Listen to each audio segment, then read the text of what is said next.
चला काल तिथं जरा रडू आल्यामुळं व्हिडिओ स्टॉप केला.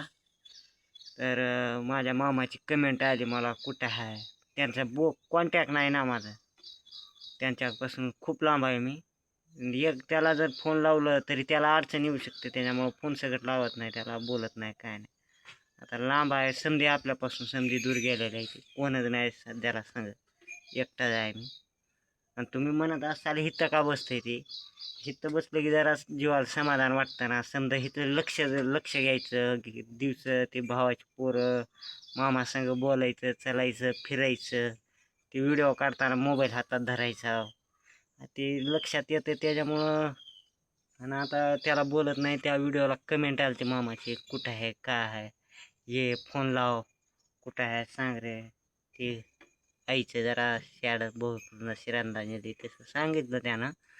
पण सांगायचं म्हणजे लग्न झालं की आमचं, पोरगी झाली, जरा मग वाटलं आता आता तरी नीट राहील बायको. त्यानं त्याची चालच सोडली नाही. पोरगी झाली 1 महिन्यात, 2 महिन्यानंतर आली की 15 ते 20 दिवस, 15 दिवस झाले असते, काढली भांडणं. त्या पोरीला मारायचं, तेवढ्याशा लेकरूला मारायचं, मारली त्यानं. लहान लेकराला मारल्यावर कोणतं बापा, आता डोळ्या देखत पाठीमागं मारल्यावर वेगळी गोष्ट, पण डोळ्या देखत मारल्यावर तुम्ही गप्प बसाल का? नाही, एक चापट मारले की लावली आई बापाला फोन, निघून जायचं, केस करायची. केसी तर एवढा केल्यात का ना आपल्यावर, नावच काढू नका तुम्ही. 2 वर्षात 15 केस. पोलिस यायची, ते बघायचं खरं खोटं करायचं की जायचं. आणखी 4 महिने तिकडे राहायची, नंतर 8 ते 10 दिवस लई झालं तेवढं यायची. मग तेवढ्यात माणूस विचारत नाही का का का असं करते काय, ते चालत सोडले नाही. मग गेल्या वर्षीची गोष्ट, वडिलांनी केली ती गाडी, वडिलांना भावानं, त्याच्या आधीनं मध्ये मी, त्यांनी केलेली होती. मग आता ती म्हणली चल, मी ड्रायव्हर आहे त्याच्यामुळे त्यानं म्हणलं चल आमच्या संग राहा. गेलो त्यांच्या संग राहावं म्हणलं.